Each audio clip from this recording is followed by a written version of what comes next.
Assalamualaikum warahmatullahi wabarakatuh. Untuk menanggapi pertanyaan dari teman-teman, ada yang bertanya, Bang, gimana cara pengurusan SIM? Karena banyak kali kawan-kawan atau warga kami yang tidak lulus.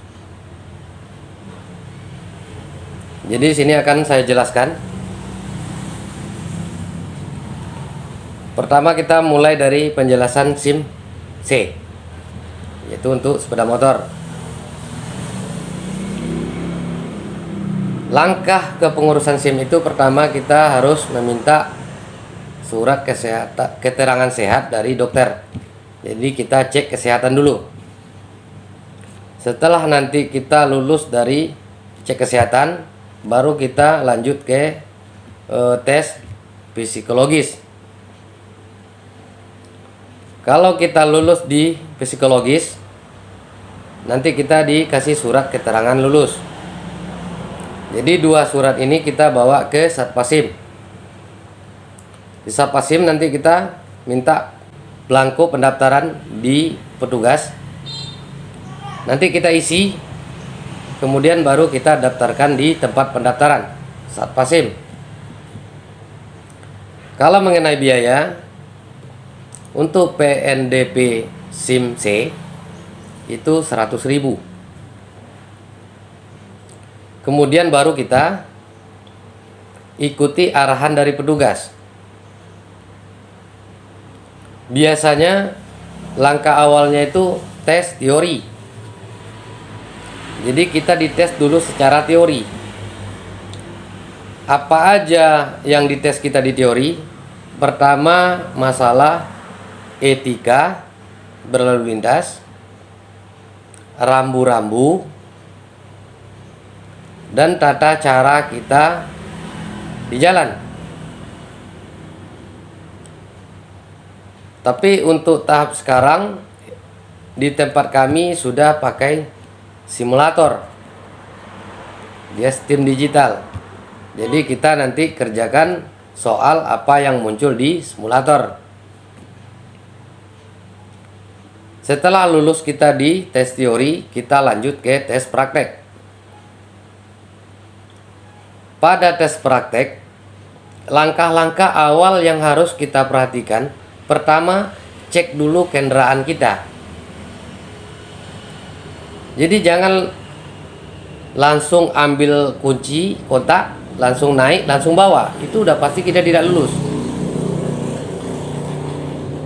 Pertama, langkah kita cek dulu kondisi. Kita berkeliling ini kendaraan, kita tengok dulu kelengkapan kendaraan kita. Mulai dari spion, lampu-lampu standar, semuanya harus lengkap sesuai standarnya. Kemudian baru kita hidupkan kontak. Di situ kita coba hidupkan lampu sein, kiri sama kanan, itu kita pastikan depan belakangnya hidup. Kemudian kita tengok kondisi bannya masih bagus dan layak pakai atau tidak. Nanti kita tengok juga itu rantainya itu bagus atau tidak. Jadi kita harus pastikan dulu kesemuaan kendaraan kita ini layak untuk dipakai berjalan. Baru kita hidupkan dan lanjutkan tes. Tes pertama biasanya kita disuruh mengelilingi kun. Nanti akan disusun petugas kun. Itu seperti jalur 2 atau berbalik arah.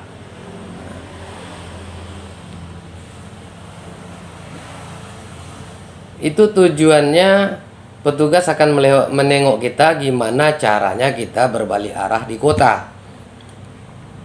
Setelah itu kita lanjut nanti cara berbelok. Ada juga dibuat di situ tikungan, ada juga yang zigzag. Baru kita lanjut ke angka 8. Bagaimana cara kita tikungan berbelok berbalik arah di angka 8 itu semuanya terjawab. Dengan syarat kita tidak boleh menurunkan kaki. Berarti kita dituntun betul-betul menguasai itu kendaraan. Jadi gimana caranya biar kita tidak turun kaki? Nah, karena kebanyakan orang bertanya, gimana cara itu kalau tidak bisa turun kaki? Sedangkan kami pernah coba turun kaki, itu tidak lulus. Jadi caranya, bawalah kendaraan itu sepelan mungkin. Nah, gasnya itu tetap. Ada juga bisa kita lakukan trik. Sambil kita standarkan kecepatan, kita saat menikung atau berbelok itu kita bantu rem sedikit. Ini kunci. Kita bantu rem sedikit tapi gas kita tetap standar. Setelah kita lulus dalam tes di yang 3 ini, kita baru ke jalur lintas atau jalur jalan raya. Nanti petugas akan memperhatikan tingkah laku kita, ketenangan kita dalam membawa kendaraan.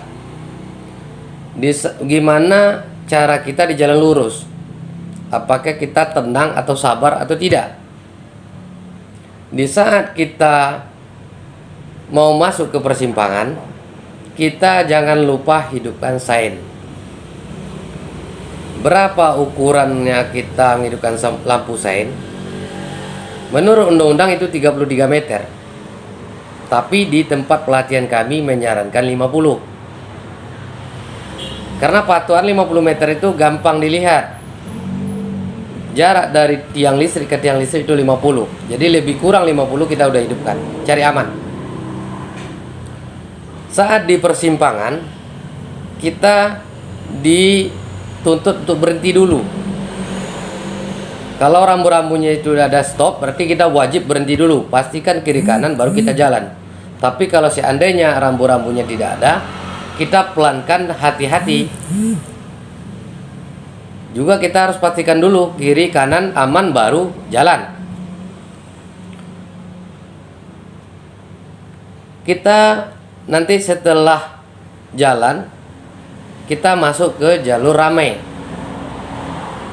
Jadi gimana tindakan kita di tempat keramaian? Kita tuh harus membuat kecepatan rendah supaya kita gampang mengendalikan kendaraan kita, dan orang lain juga tidak cemas menengok kita membawa kendaraan. Kemudian kalau kita melalui rambu-rambu, kalau warnanya cuman kuning, itu menandakan kita dituntut untuk berhati-hati di daerah yang kita tuju. Kalau dia rambu-rambu atau yang lebih terkenal di sini itu lampu merah, kita harus perhatikan. Jadi 100 meter sebelum lampu merah tuh kita udah tengok itu lampunya warnanya merah, hijau, apa kuning.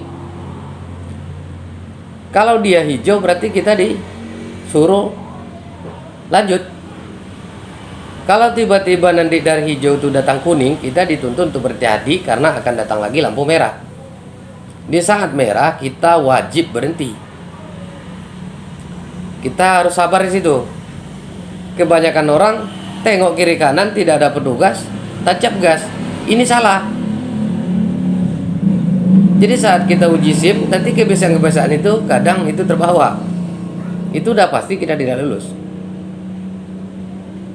Makanya biasakanlah mengendara dengan baik, walaupun kita sendiri, walaupun di tempat sunyi, walaupun tidak ada petugas. Jadi biar kita waktu tes SIM nanti kebiasaan itu terpakai. Setelah nanti habis warna merahnya akan datang lagi kuning. Hati-hati karena mau datang hijau. Berarti kita hati-hati mau berjalan lagi. Jadi kita mulai berjalan dengan berhati-hati. Baru hijau kita lanjut. Begitulah metode yang harus kita jalani saat pengurusan SIM C. Jadi di mana orang banyak tidak lulus? Ini akan saya jawab lagi pertanyaannya. Kalau menurut pandangan saya, selama menjalani pelatihan, kawan-kawan itu banyak tidak lulus. Pertama, kurang sabar. Yang keduanya, terlalu grogi pas dekat petugas. Jadi yang paling fatal ini grogi di tempat petugas. Kita waktu tes SIM itu kita kan didampingi petugas, didampingi anggota kepolisian. Kebanyakan kita dekat dengan polisi itu udah gemetaran duluan, udah ngeper duluan. Jadi apapun yang akan kita lakukan nanti waktu uji SIM itu udah serba salah. Kenapa? Karena kita tidak tenang. Jadi saran saya, saat kita pengurusan SIM itu kita harus tenang. Kita harus yakin dengan kemampuan kita. Kita tidak boleh takut. Untuk apa kita takut? Karena petugas itu bukan untuk ditakuti. Petugas itu membantu kita. Kalau kita tidak tahu atau kurang paham, kita boleh bertanya sama petugas. Petugas nanti akan menyampaikan apa yang harus kita lakukan dan apa cara-caranya yang harus kita jalani. Jadi intinya itu ketenangan.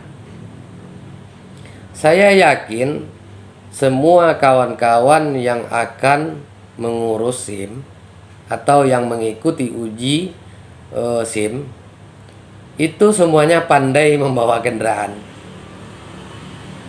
Tapi kenapa tidak lulus? Faktor utama grogi. Terlalu grogi dengan petugas. Itu poin tertingginya. Jadi kesalahan fatal kita terlalu grogi dengan petugas. Jadi saat pengurusan SIM itu kita bawa santai dulu. Jadi ini tip ya, atau saran dari saya. Gimana caranya Bang biar kita tidak grogi? Jadi kunci utama kita dalam urusan, sesuai dengan pertanyaan kawan-kawan, yaitu urusan kepengurusan SIM. Kunci pertama, kita harus percaya diri. Kita harus yakin dengan kemampuan kita. Yang pertama, agar kita nanti saat mengikuti proses uji SIM itu kita akan tenang. Kalau kita tenang, saya yakin kita berhasil. Karena saya sendiri udah coba mengikuti tes itu lancar. Ya rumusnya seperti itu. Kita harus tenang dan percaya diri.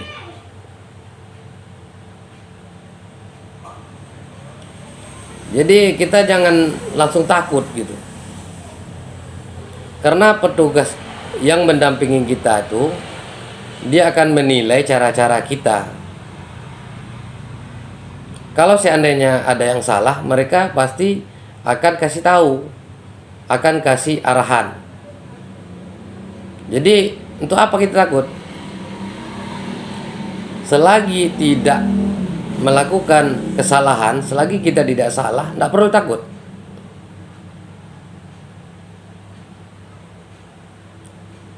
Karena petugas itu bukan untuk ditakuti gitu. petugas itu akan membantu kita dalam kelancaran berurusan. Ya kalau tidak tahu ya kita bertanya. Tak usah malu, tak usah segan, petugas pasti jawab. Itulah itulah pengalaman dari saya untuk kepengurusan SIM C. Jadi kalau kawan-kawan ingin tahu itu cara pengurusan SIM C, Bang, kalau cara pengurusan SIM A nya gimana, saya akan jelaskan di video berikutnya. Terima kasih yang sudah menonton. Salam mengemudi.